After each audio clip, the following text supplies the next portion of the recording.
Ledger, a limited video and podcast series which serves as a companion to the article series of the same name. I am your host, Elise Wilding, principal at M Partners, enabling entrepreneurs and fund founders to move from complexity to action at critical inflection points. Across this series, we're exploring one simple idea. People and work have become the biggest investment line in the business, and too often the least rigorously governed. This series is built around a 4-part article run. If you would like to read the articles, you can access them through the Talent Ledger landing page. There is a link in the first comment.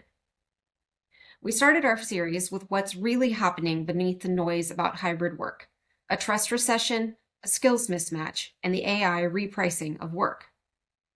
Now we're moving into what leaders do about it, particularly how internal comms shifts from broadcast to behavior change, how HR moves from activity to outcomes, and why none of it sticks without executive governance.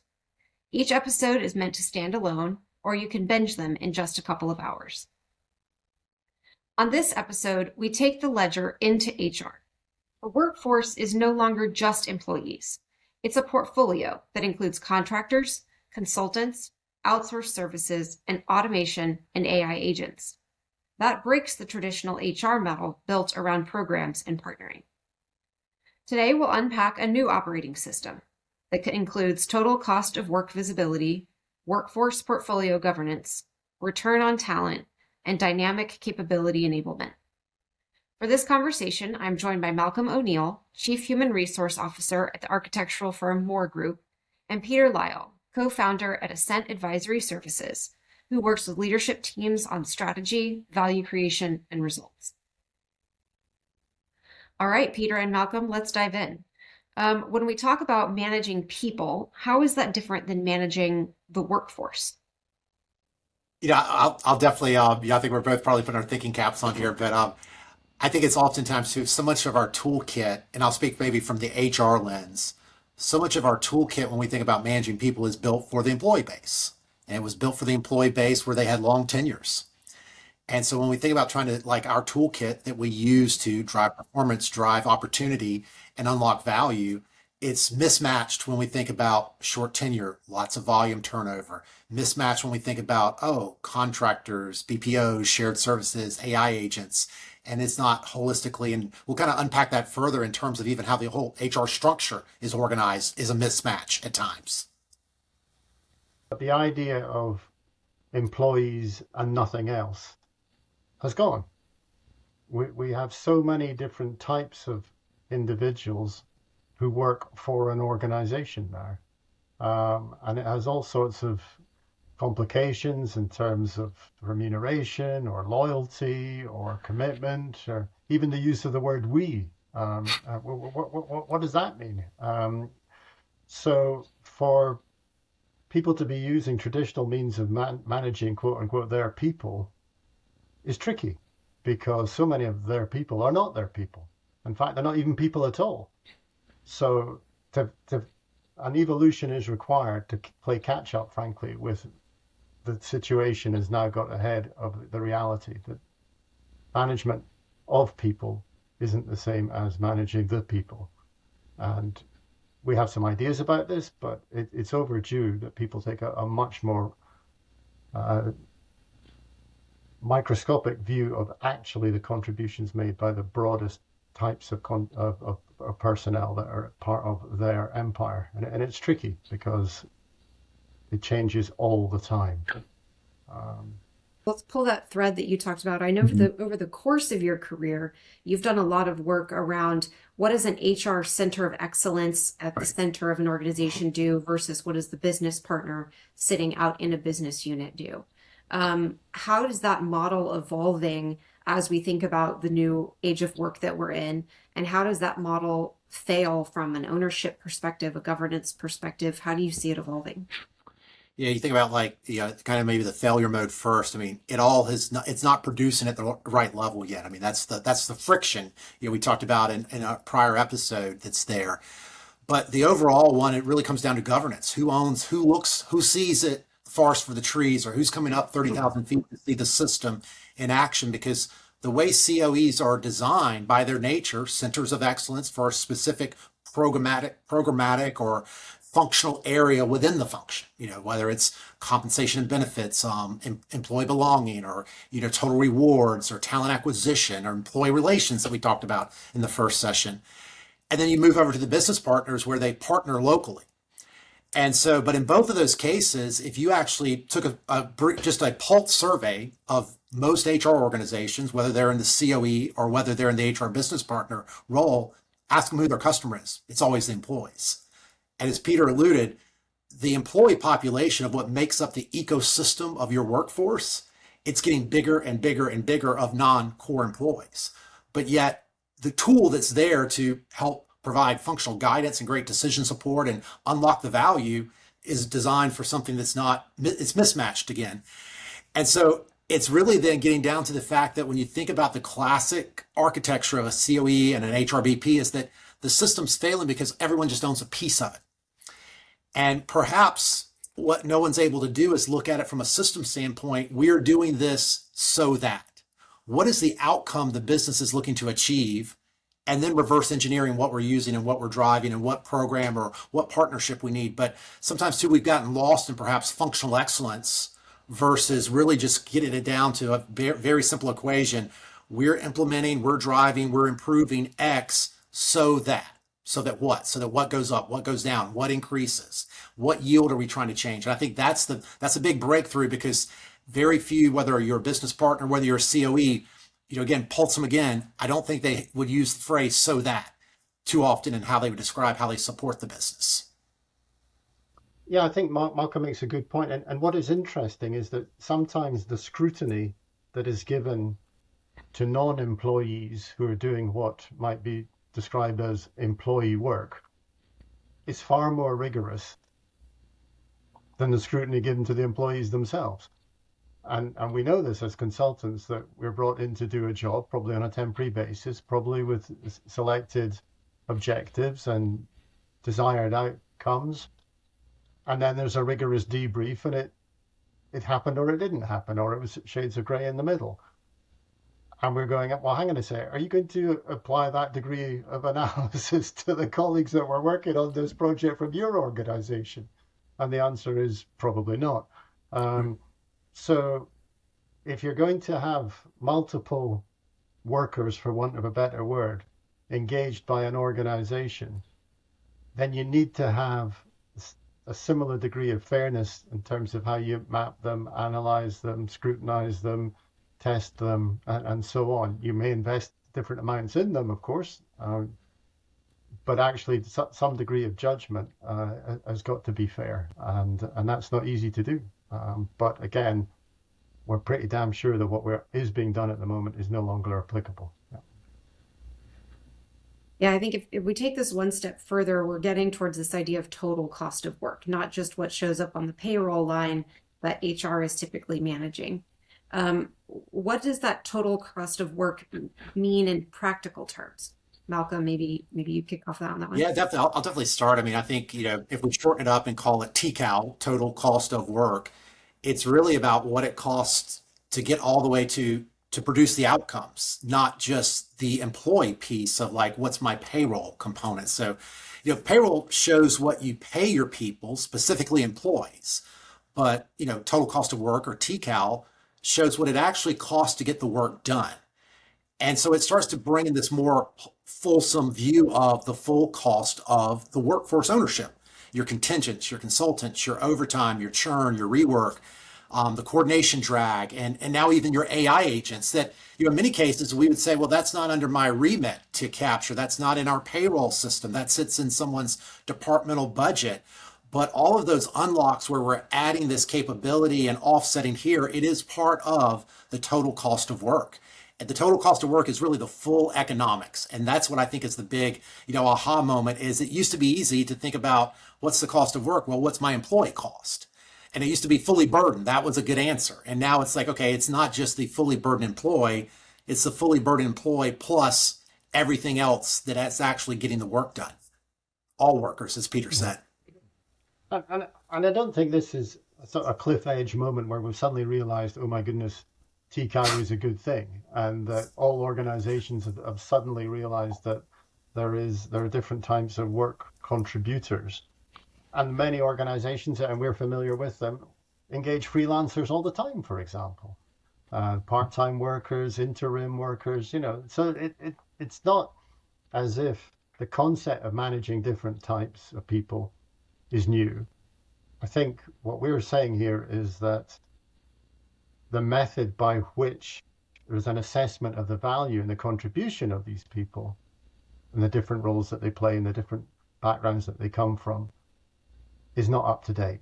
And that's the area that needs to change significantly.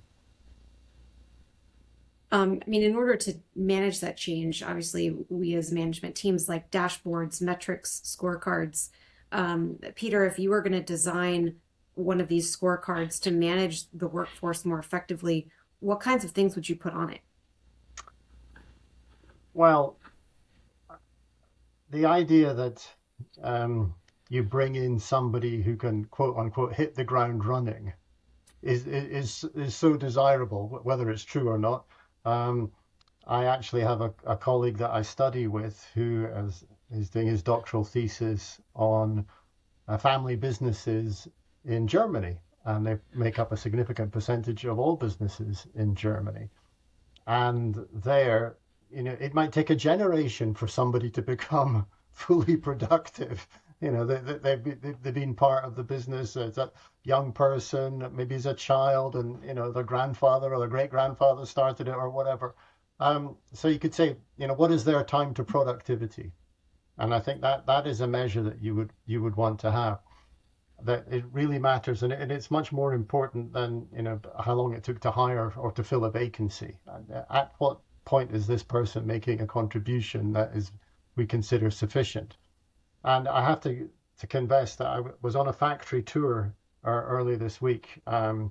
Very sophisticated business making parts that you wouldn't even consider for high tech. They're in the aeronautical industry and they're making them for fighter jets as well as for commercial airlines. And I said something naively like, "Oh gosh, this guy looks quite young that's managing this very, very sophisticated looking machine." And I said, "Well, so how long did it take for this young lad to get up to speed to do a job?" And he said, "Oh, that." And I honestly thought that the guy might have been 12 years old. It turned out he was in his mid-20s, and he'd been on a 3-year apprenticeship course just before they let him near the machine. But they know that that's 3 years well spent, because actually I was chatting to the lad and he loves his job and he really thinks he's doing something. It's very highly skilled, very technical. So if you can put a measure on time to productivity, that would be at the top of my list, definitely. I would add one there, Elise and Peter. I think about too is the vacancy drift costs. Like the concept of you've got a perfect ideal org chart this would be a fully staffed organization. So this is like if it was fully staffed, it would be fully optimized. So what's kind of the drag on the organization because these 10% roles are open?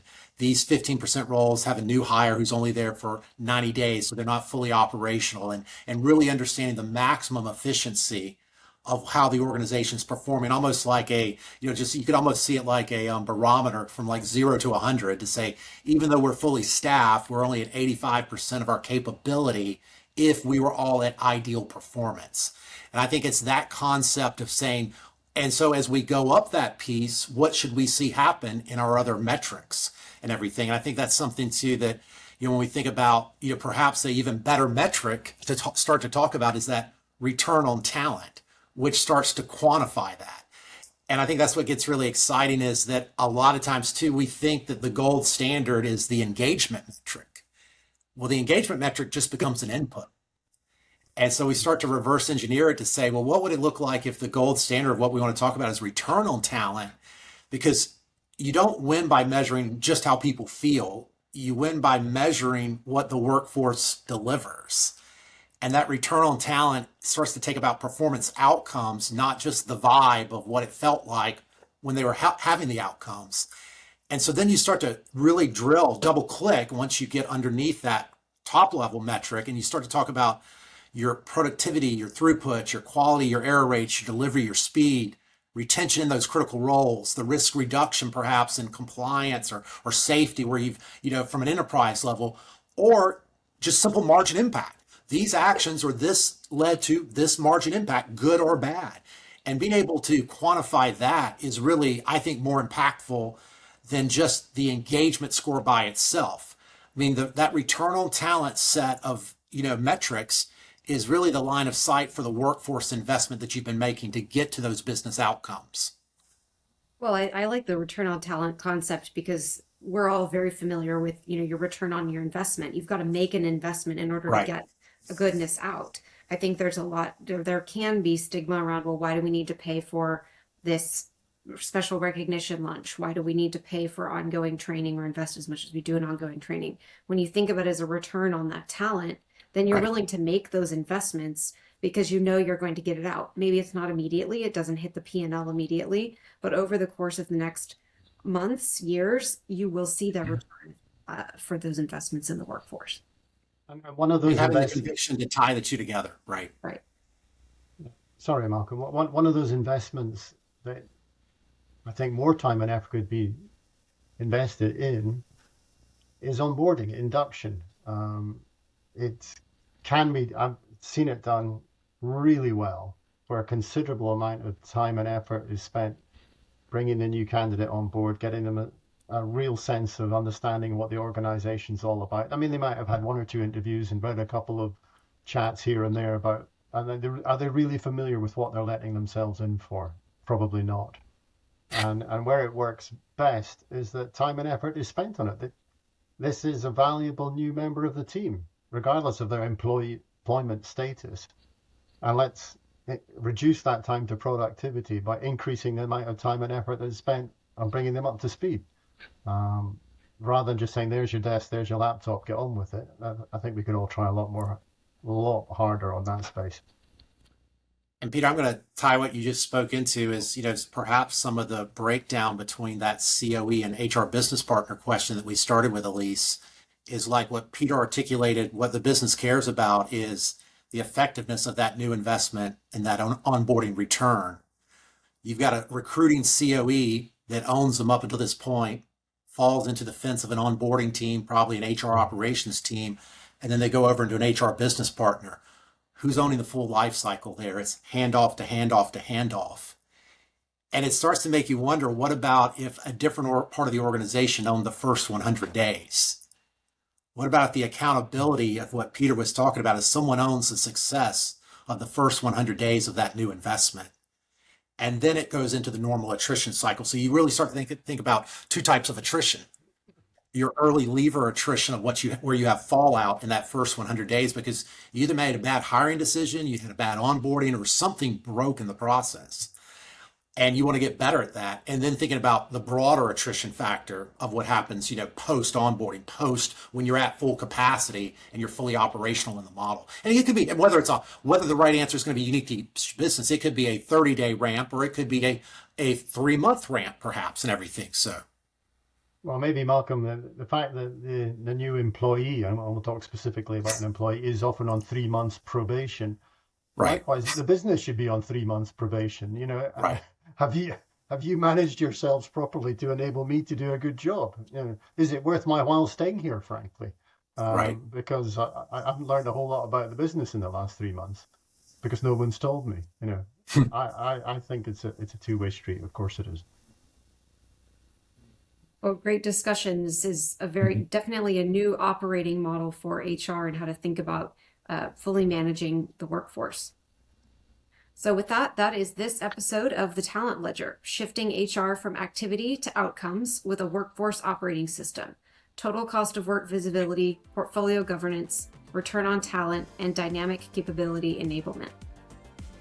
If you want the full context, the full 4-part series is available via our Talent Ledger landing page or through our media partner, Strategic Magazine. You'll find in the link and the first comment on this video or podcast post. If this was useful, like the episode and drop us a comment. What question are you wrestling with right now? Which of the 3 forces is doing the most damage in your organization? Where are the biggest policy theater distractions?